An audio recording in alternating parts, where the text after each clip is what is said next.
Hello అండి. అందరికీ నమస్కారం. అందరూ ఎలా ఉన్నారు? ఇది నా ఈవినింగ్ రొటీన్ చూసేయండి. వర్షాకాలం స్టార్ట్ అయిన దగ్గర నుంచి ఇట్లా చెత్త, దుమ్ము మొత్తం కొట్టుకొస్తున్నాయి. అలాగే బయటున్న వస్తువులు కూడా గాలికి కొట్టుకెళ్ళిపోతున్నాయి. నేను డైలీ ముగ్గేసి చాక్ పీసుల డబ్బా బయటే పెడతాను. అది కూడా కొట్టుకుపోయి చాక్ పీసులన్నీ చెల్లాచెదరైపోయినాయి.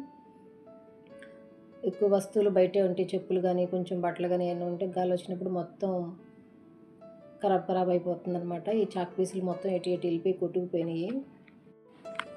ఇక ఇదంతా ఊడ్చేసి సర్దేసిన తర్వాత నాకు గిన్నెలున్నాయి. మధ్యాహ్నం కడగలేదనమాట. ఇక అవి కూడా కడిగేసాను. ఉదయం గిన్నెలు, మధ్యాహ్నం గిన్నెలు మొత్తం కడిగేసాను.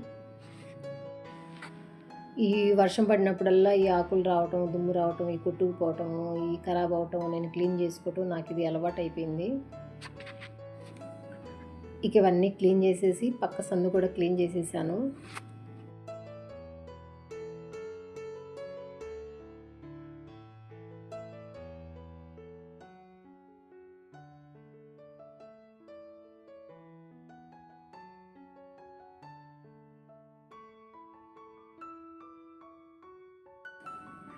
ఉదయం టిఫిన్ చేసినవి, వంట చేసినవి మొత్తం మధ్యాహ్నానికి బాగా ఎక్కువైపోయినాయి. కడకపోతే ఇంక ఈవినింగ్ రేపొద్దునకి కూడా బాగా పెరిగిపోతాయని చెప్పేసి అవి కూడా క్లీన్ చేస్తున్నాను. కర్రీ కూడా పొయ్యి మీద పెట్టేసాను ఈరోజు ఫిష్ కర్రీ. కానీ మా వాళ్ళు రైస్ వద్దు దోసలు కావాలి అన్నారు. ఇంక అందుకని చెప్పేసి ఉదయం వేసిన పెసర దోసల పిండి ఉంది కొంచెం, ఇంకా వేసేస్తున్నాను అది కూడా.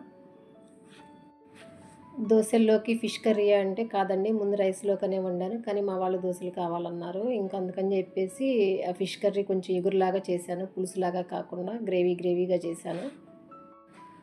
ఇంట్లో పని చేసే వాళ్ళకి ఎంత చేసినా పని వస్తానే ఉంటదండి. ఒకవేళ మనం చేయకుండా తప్పించుకుందాం అన్నా అది మన కోసం ఎదురు చూస్తానే ఉంటది. ఈ వీడియో మీకెలా అనిపించింది? నచ్చితే లైక్ చేయండి, షేర్ చేయండి, సబ్స్క్రైబ్ చేసుకోండి. ఉంటానండి. బాయ్.